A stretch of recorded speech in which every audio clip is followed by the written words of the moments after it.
In the gritty streets of 1970s Philadelphia, where dreams and desperation clashed, a cinematic underdog emerged, challenging the norms of storytelling and capturing the hearts of audiences worldwide.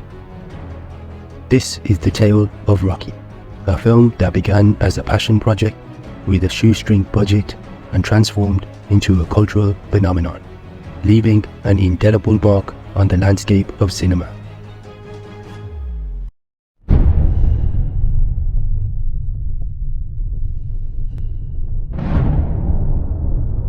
In the early 1970s, Sylvester Stallone was navigating the tough terrain of the acting world, grappling with rejection and financial strain.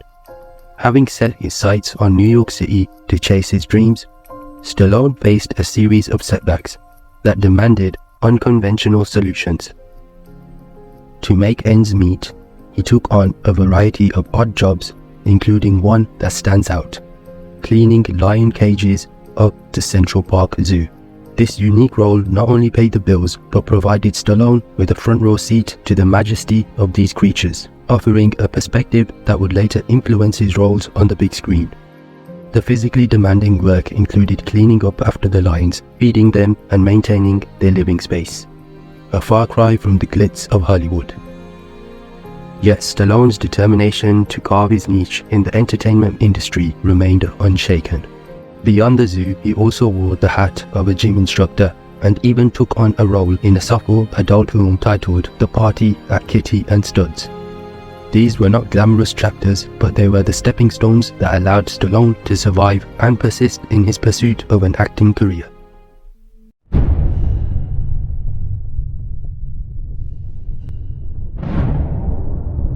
As Stallone fought to break through in the cutthroat world of acting, he faced an unrelenting chorus of no from agents, a staggering 1,500 times to be exact, a number that defied the actual count of agents in New York at the time.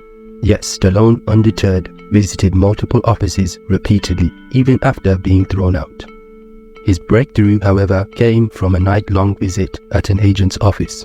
Arriving at 4 p.m, Stallone was denied an audience, but he refused to leave. When the agent returned the next morning and saw Stallone still there, he relented and offered him a job.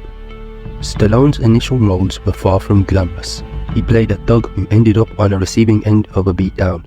Despite these small victories, financial struggles persisted. Unable to afford food or heat during the bitter New York winter, Stallone faced a stark reality. His wife, urging him to find a stable job outside of acting, engaged in relentless fights with Stallone over their dire financial situation. Yet Stallone clung on to his dream, fearing that a conventional job would dull his hunger for success in acting. For him, the hunger was the driving force, the edge that made him resilient and stronger in the pursuit of his passion.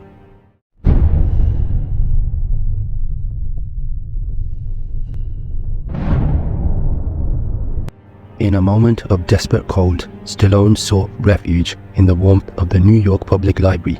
Little did he know that escape from the chill would lead to a pivotal turning point. As he stumbled upon the works of Edgar Allan Poe, Stallone found himself inspiration that ignited a new ambition. He wanted to become a writer. According to Stallone, Poe's ability to emotionally influence others by observing the world around him left a lasting impact. This newfound passion drove Stallone to pen a movie script titled Paradise Alley, which he sold for a meager $100. The financial strain reached a breaking point, forcing Stallone to sell his wife's jewelry and marking the end of his relationship. The only companion he had left was his dog, a source of unconditional love in a time of dire need. Desperation pushed Stallone to a heartbreaking moment where he stood in front of a liquor store attempting to sell his loyal canine companion. He sold the dog for less than he had hoped, walking away in tears.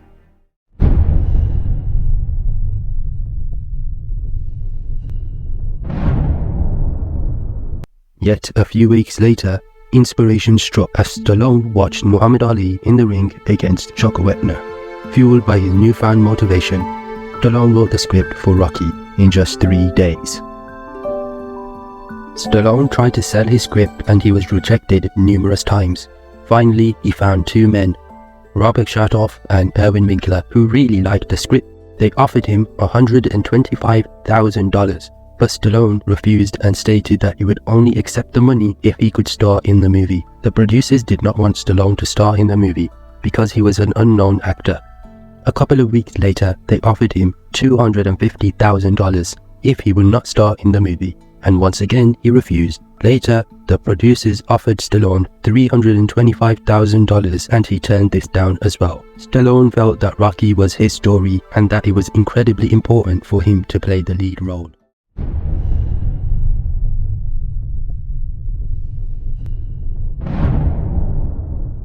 As the calendar turned to 1976, the streets of Philadelphia became the canvas for Rocky's journey from script to screen. Principal photography commenced, capturing the essence of the city and immortalizing iconic locations, including the now famous Rocky Steps. With a production budget estimated to be under $1 million, Rocky not only defied financial constraints but also reshaped the landscape of sports dramas. The casting process proved to be its own uphill battle. Major characters like Apollo Creed and Adrian entered the picture unusually late in production, adding a layer of unpredictability to the filmmaking process. Originally eyeing real-life boxer Ken Norton for the role of Apollo Creed, the production faced a setback when he pulled out. The role eventually found its way to Carl Weathers, bringing his charisma to the iconic role. The casting saga continued for Adrian, initially slated for Gary Snodgrass. However, due to a money dispute, the producers had to explore other options. Susan Sarandon and Cher auditioned for the role, but Sarandon's perceived beauty and Cher's cast made them less fitting. It was Talia Shire's audition that left an indelible mark, earning her the role as Adrian. With a budget that demanded creative solutions, Rocky became a family affair for Sylvester Stallone. His father portrayed a symbolic role, ringing the bell and signaled the start and end of each round. Meanwhile, Stallone's brother Frank stepped into the spotlight as a street corner singer, contributing to the ambience of Philadelphia's streets. The familial connections didn't end there. Sylvester's first wife, Sasha, took on the role of stills photographer, capturing the behind-the-scenes moments that would later become part of the film's legacy.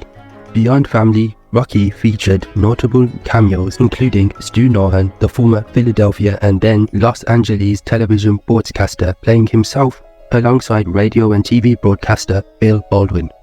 Lloyd Kaufman, the founder of the independent film company Trauma, made an appearance as a memorable drunk character. As the cameras rolled, Rocky underwent subtle but impactful transformations from its original script and concluded with Rocky making a pivotal decision, throwing the fight as a realization that he no longer wanted to be entangled in the cutthroat world of professional boxing. The commitment of Sylvester Stallone and Carl Weathers to their roles extended beyond the script, with both actors facing real injuries during the filming of its final fight. Stallone battled bruises while Weathers endured a damaged nose, ironically mirroring the opposite injuries of their characters in the ring.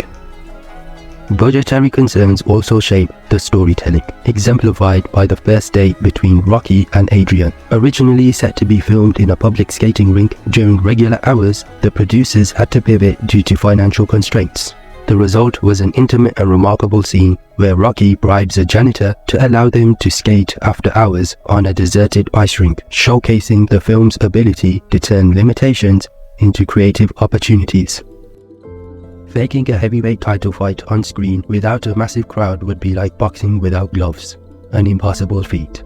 Rather than shelling out for professional extras, the Rocky production hatched a brilliant plan, offering free chicken dinners to random fans willing to witness the staged spectacle. The result? A whopping 4,000 people turned up, transforming the scene into a vibrant, authentic crowd that captured the essence of a championship bout. The large crowd shots, a crucial element of the film, were successfully wrapped up in a single day of shooting.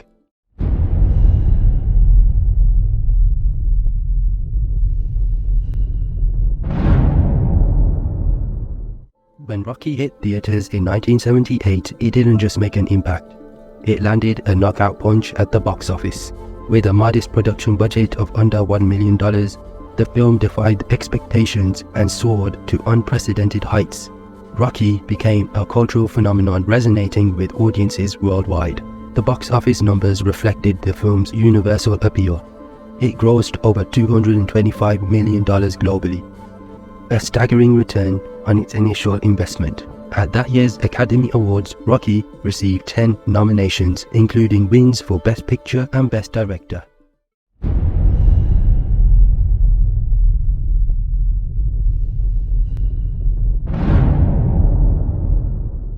The evolution of the Rocky sequels marked a dynamic shift in the franchise's production.